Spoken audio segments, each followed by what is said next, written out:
overcoming discouragement, we must remember this, it's not about you. Now, kung hindi ito para sa atin, para kanino? Tandaan mo mga kapatid. You're more likely to be discouraged when you're self-focused. Kapag tayo po ay laging nakafocus sa ating sarili, mas mabilis po tayo mapanghinaan ng loob.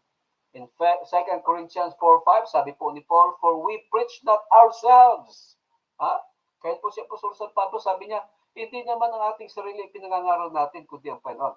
But Christ, Jesus the Lord. Mga kapatid, So, you may be popular, but your message is not about you. It's about Jesus.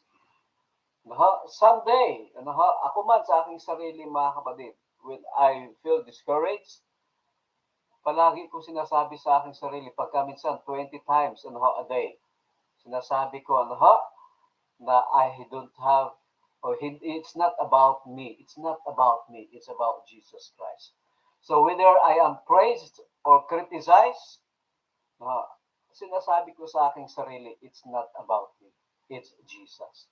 So kaya nga po mga kapatid, discouragement happens when we forget the why. Mga kapatid, Jesus is the why.